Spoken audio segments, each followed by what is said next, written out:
Arizona Coyotes coming back from the weekend, not able to win over the Dallas Stars, but they now have to look forward 2 games, a back-to-back up in the north. The Winnipeg Jets and the Minnesota Wild coming up this week for the Arizona Coyotes. We'll talk about those games on today's episode of Locked On Coyotes.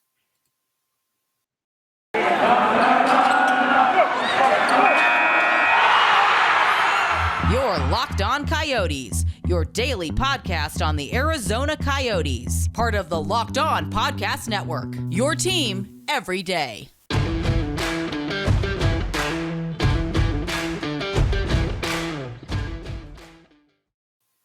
All right, welcome to the show, everyone. I'm Robyn Leon, Kyle Pavlik right beside me on this wonderful way to Monday. It is November 29th. The month is almost over. We're almost in the final month of 2021. How are we here? I don't know. Time has gone by really, really fast. It seems like only just yesterday the last season was ending, and now like we're about to be the end of the year. Who knows? But yeah, it's an interesting time. The season's really starting to ramp up, and plenty of fun hockey to talk about. You know, something that's also really funny is over the last, like in the last week, you know those, if you've been on Facebook like recently, you know how they have those memories, right? Yeah. I was looking at something that happened almost exactly a year ago, and it was the reveal of the reverse retro jerseys. Ooh, that was a fun reveal. I think the reverse retro seems to be the jersey that fans are disappointed with the most. Didn't come back. I know. Well, for some. Because there were Yeah. some reverse retro jerseys that were god awful. Yeah, there was definitely some reverse retros where like I don't think teams understood the assignment, or they just didn't care. Which you kind of see a lot every single year with every single jersey. There's like a team with a third jersey that's that just you're like, what are you doing here? This is not good.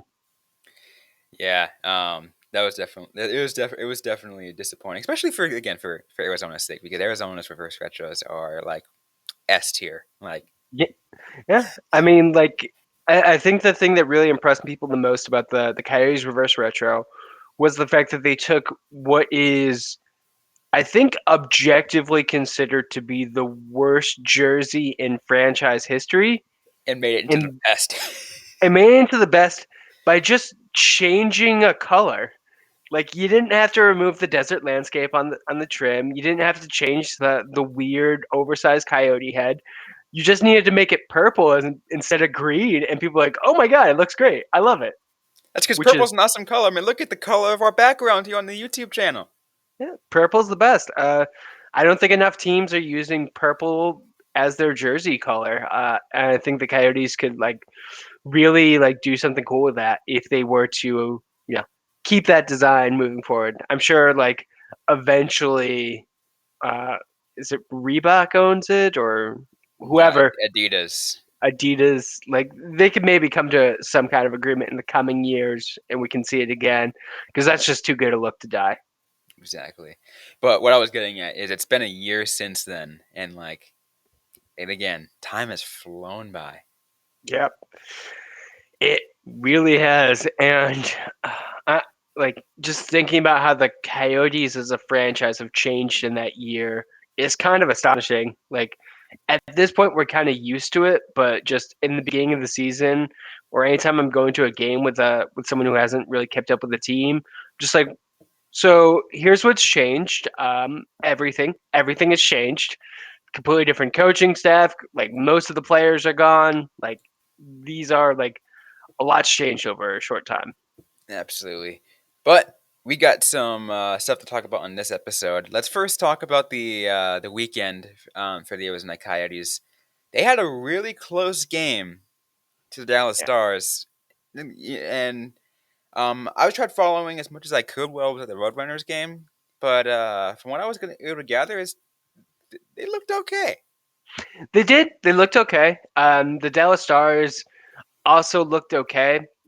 So I think it was more of a matchup of two not very good teams facing off, and like neither one really able to put it home. But all credit to the Coyotes. They stayed engaged throughout the entire game. They really look to be coming back hard towards the end. The Stars got all three of their goals pretty much by crashing the nets, and two of them they were able to pick up some like timely rebounds. A third, like just a player was able to work himself open.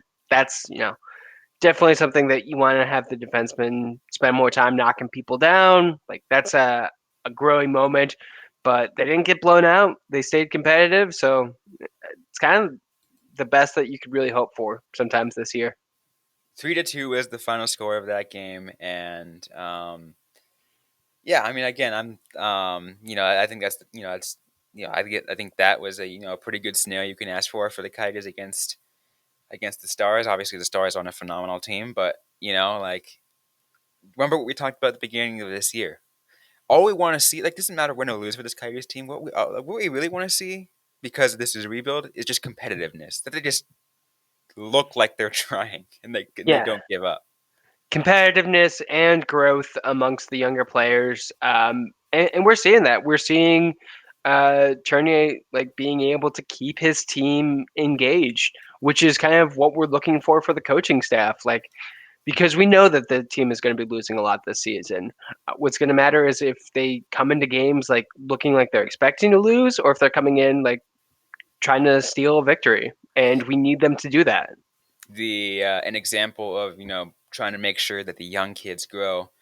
Let's look at Kyle Callabianco again. He's still he's 24, so he's on the older side of young. Yeah, But since coming back from injury, 5 points in 7 games. He's doing pretty well for himself. including a primary assist in the last game, which is good. Like we don't like secondary assists are fine, but primaries really show like what you're doing and how you're really a part of it. 2 goals, 3 assists. He's got plenty of opportunity on the blue line. I don't think he's necessarily looked the best. I think there's a couple of defensive lapses he's had, but still, it's his first year in like a full-time NHLer. He was dealing with injury in the beginning, so that's kind of to be expected. It's a good development path for a make or break season, which I think we all agree he is. This is it. This is like his last big chance with the organization to at least show they can still do stuff. Like he's doing what he needs to do. It's good to We're see. we're approaching now. I think within I believe 1 to 2 weeks of when he was placed on waivers and cleared. So obviously, based off his performance, I don't see him getting sent down. No. Yeah, I think he deserves to stay up, and I think, let's be frank, I think they need him right now because of how the rest of the team is looking. Yeah, and it's not like there's another goaltender or another defenseman who's really like stolen his spot. Like we're seeing like Cam Deneen and Dyson Mayo also up. They have also looked okay. I think Capobianco is providing like a necessary like you know supporting role for the Coyotes. Right. That just a bit of offense from a defenseman. You don't get all that. But yeah, he's doing well. I do not imagine he will be sent down. But anyways, again, 3-2 final score for the Coyotes. Not much else to say too much about this game. Just because like if you watched it, like besides the fact that this team just kept fighting back, things were pretty standard. Yeah, it was a standard game. Like I said, it was two teams that are kind of lower parts of the standings playing off against each other.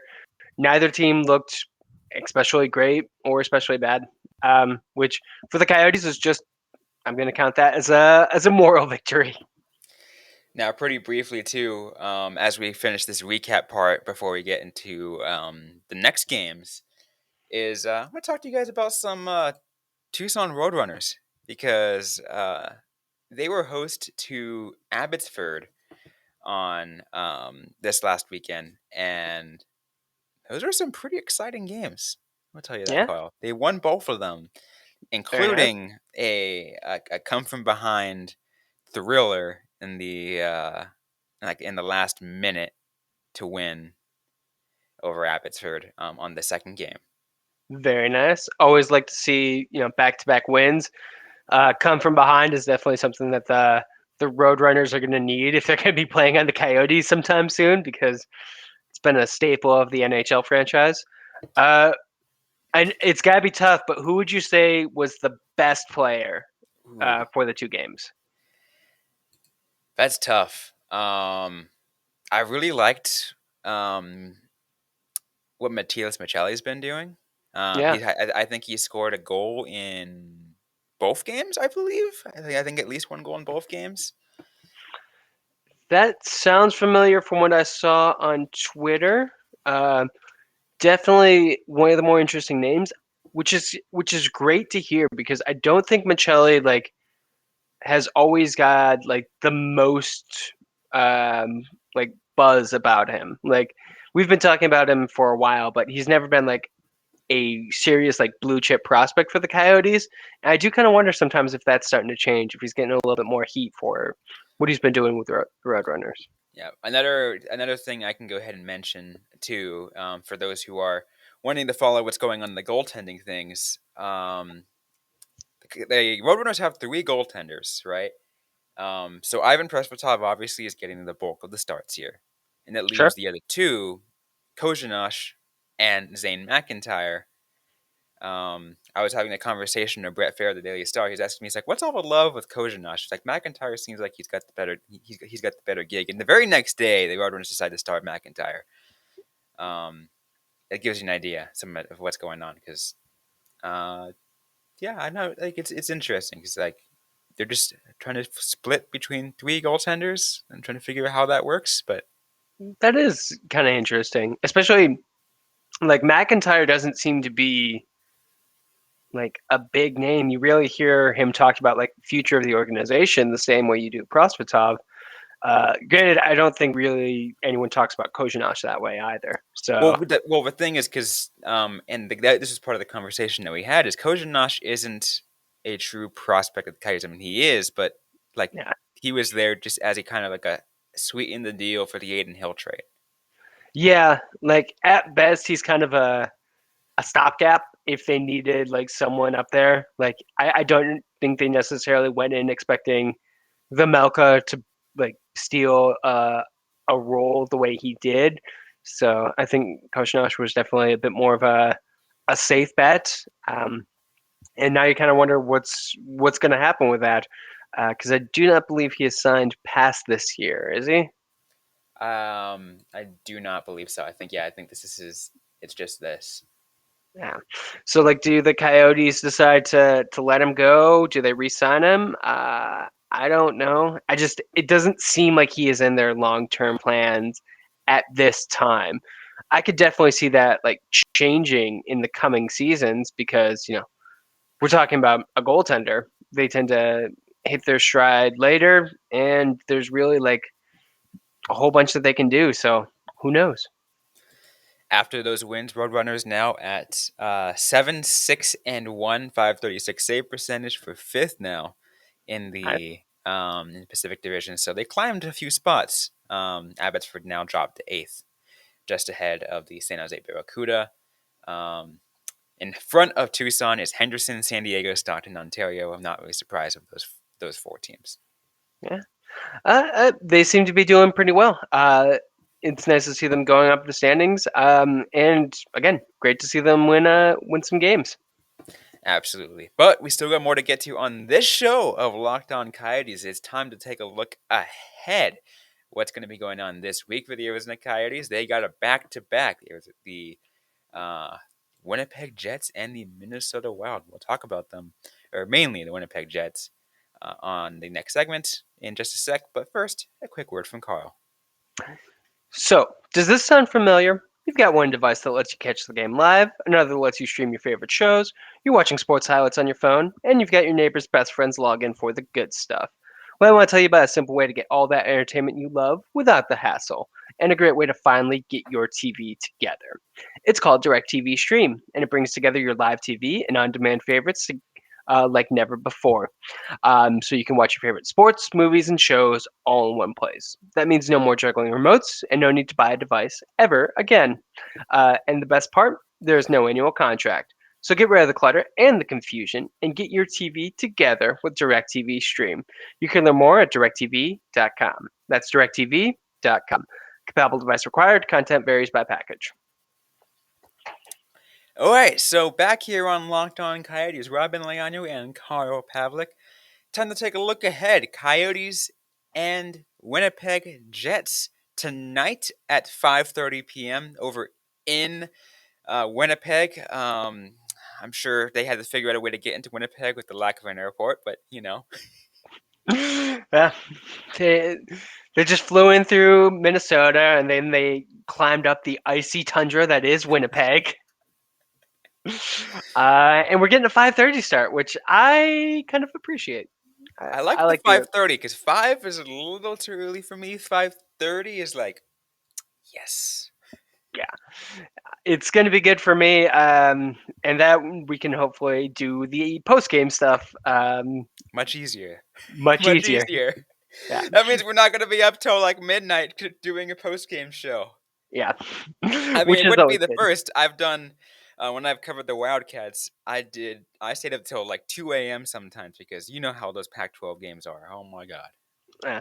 And when I was younger, I was definitely more willing to be like, okay, I can write something at 2 in the morning. As I've grown older, nope, my body gets tired. So that'll be fun to watch.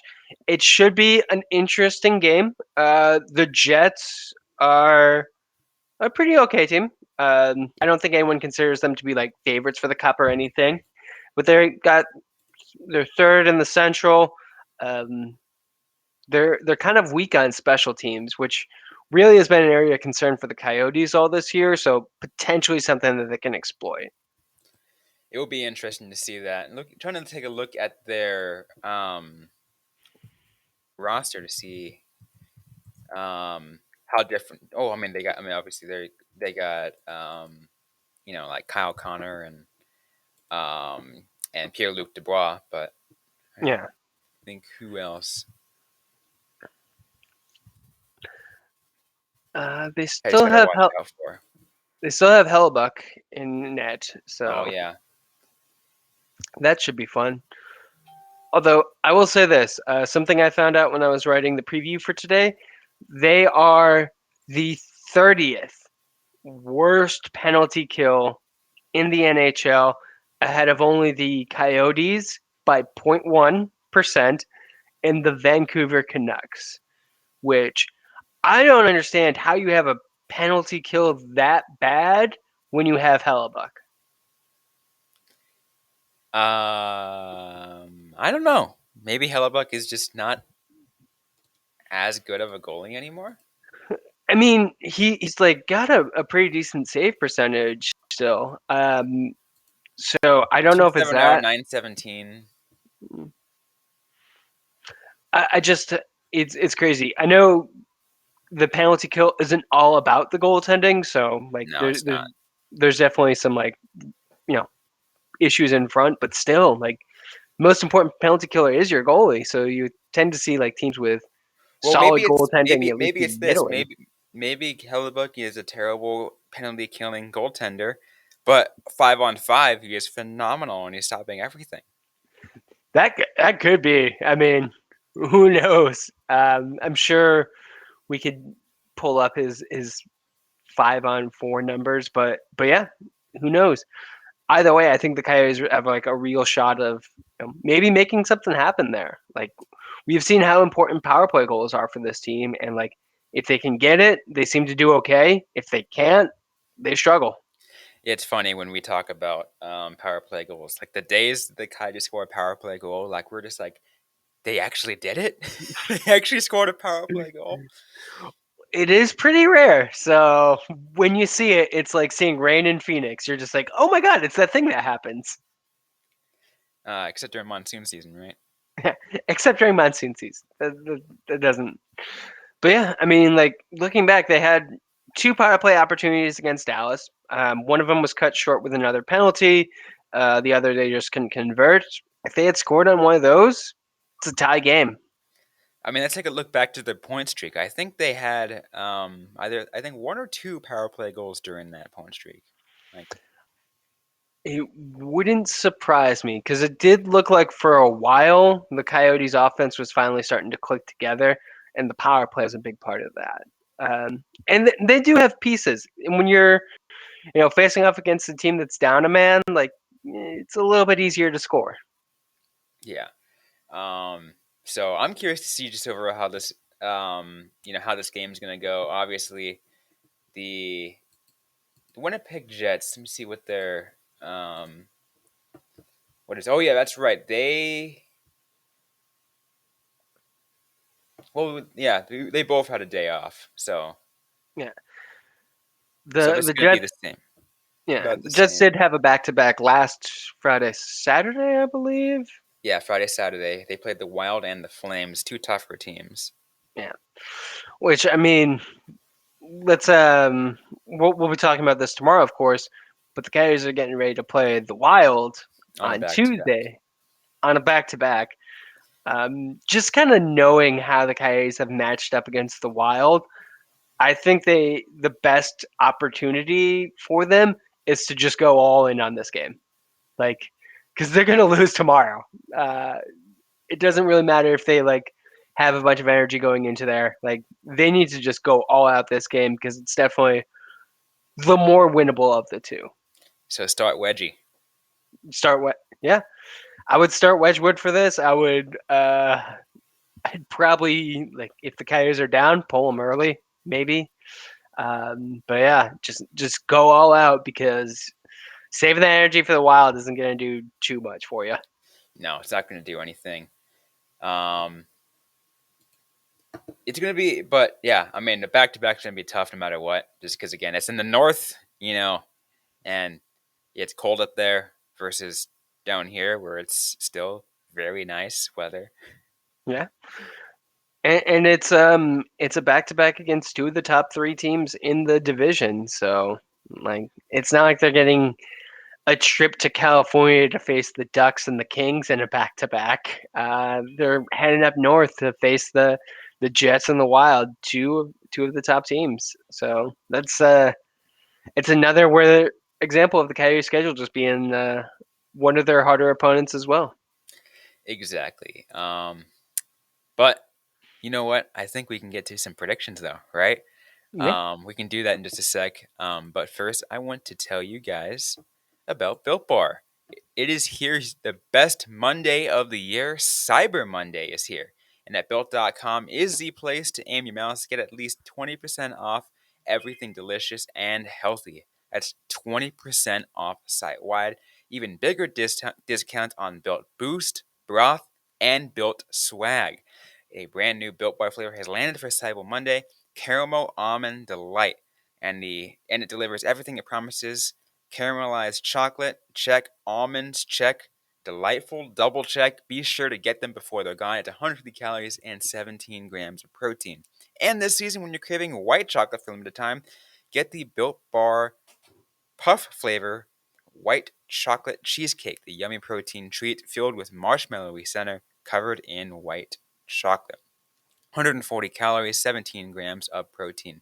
Tis the season to save and give to your taste buds the gift of Built Bar. Go to built.com for those incredible tasting it and 20% off everything. Head to built.com and enter the promo code LOCKED20 before it's too late. And it's the holiday season, and we all know what that means. Football. And nothing goes better with football than turkey and betting. BetOnline has you covered all holiday season with more props, odds, and lines than ever before. BetOnline remains your number one spot for all the sports action this holiday season. So head over to our new updated desktop or mobile website, sign up today, and receive your 50% welcome bonus using the promo code LOCKEDON.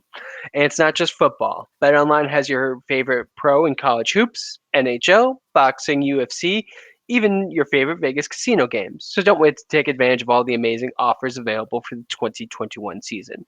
BetOnline is the fastest and easiest way to bet all your favorite sports. BetOnline, we're stuffed with deals this holiday season. Speaking of college football, once again, I'm upset. Oh, yeah? Did it not go your way? I mean, I'm not surprised. Arizona was terrible this year. It happens. It definitely happens. I'm wearing my ASU shirt today because it was the one I grabbed. No other reason. Not to gloat in my face because ASU beat Arizona. No, no, not at all. I wanted a 3/4 length shirt because it's kind of cold in my house, and this is the first one that was readily apparent. Like there, this has nothing to do at all with you. Okay, I'll have to take your word for that. Yeah, sure. Always take my word for it. Anyways, though, it is prediction time for tonight's game. Also, be sure to check back with us for tomorrow's game later on. But we'll do tonight's game to start off with, and we're going to head over to the betting line, courtesy of our friends at betonline.ag. Arizona Coyotes are 1.5 underdogs at plus 105. Winnipeg Jets, the favorite minus 300, plus 264. We bet the money line on the Arizona Coyotes. Total points at 5.5, minus 113 for the over, plus 102 for the under. Mm. So it was interesting because I was at the game on Saturday, and I was listening to some very drunk fans because I was with friends. I wasn't going there for media purposes. And they were talking about the betting, and one of the guys was really upset that the Stars did not get an empty netter so they could get that beat that 5.5 because they went bet the over. So it What did was I crazy. what did I say about that? No, I did. Did I make a bet on that one? I don't think so. No, because it wasn't available yet. Yeah, it really wasn't like those Saturday games. Just it's really hard. But I thought that was kind of funny. I think we're in kind of the same situation. I don't think we're going to get the 6 goal mark. I think this one's going to be kind of a low scoring affair. I'm going 3-2 Coyotes. You can say 3-2 Coyotes. Interesting. Yeah. I'm also gonna say this one is gonna go under, Yeah. but Coyotes lose, but they still cover. Okay. What are you This thinking? I'm thinking. Trying to think on this one. Low, very low scoring. 2-1. That honestly wouldn't surprise me because, like we were talking about last segment, I think the Coyotes start Wedgwood. I think the Jets start Helduck. So those are two pretty good goaltending. They Mm-hmm. they can keep kind of the score low. So 2-1. I'd say that's a pretty good estimation for this one. Absolutely. It will be. I'm actually curious to see what a single game parlay would look if we do that, because those are both in the pluses, Yeah. right? And those are, and it's a pretty. I wouldn't say a safe bet, but it'd be a fun bet to know what that would look like. If I do the under, Coyotes cover, parlay it. I can't single game parlay this game, Mm, unfortunately. that is unfortunate because, like you said, that's kind of an interesting one to do that with. That would be a fun one though. I'm not sure um what that would look like. Do But we I have mean, any fun? but it's okay because sometimes, sometimes it just works that way. Yeah. Any fun prop bets? Any fun prop bets? Let's go to NHL props and see what they have available. And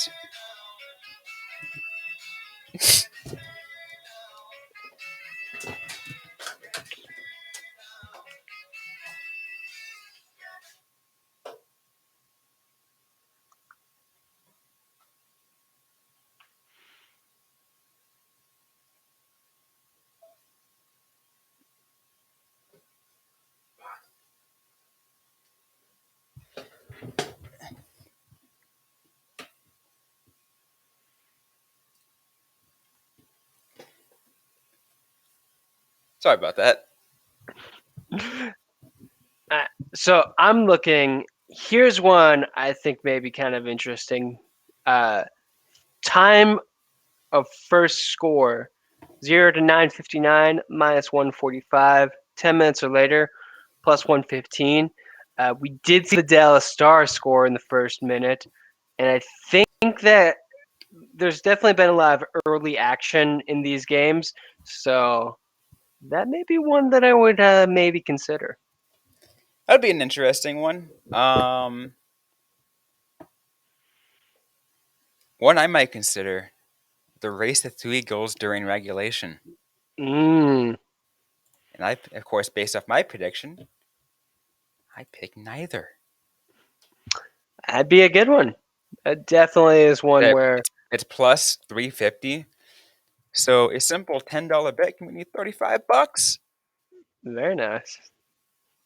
Are you sure you don't want to do the Arizona Coyotes by 5 or more margin of victory for a plus 7,000? Honestly, that'd be fun.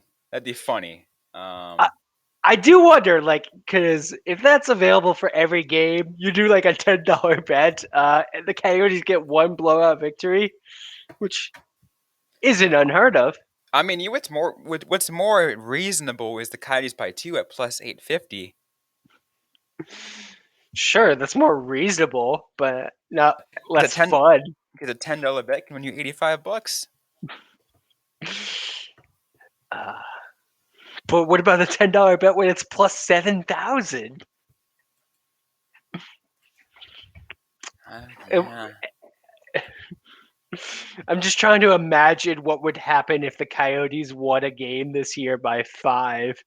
I feel like the other team would be relegated to the AHL. Yeah, that'd probably end up happening. Yeah. Which is why it's on there at plus 7,000. You make a lot of money, you destroy another franchise. It's the best of all possible worlds. Yeah. Winnipeg Jets by 1 is at plus 300. Mm. So you can maybe go that, like you had that tighter one, do that plus, or do the Jets by 1. Neither team gets 3 goals during regulation. Possible.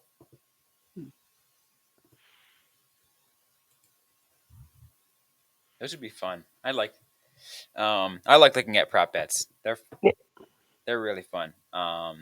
It's because they give you an idea of some interesting things that you don't even think about during a game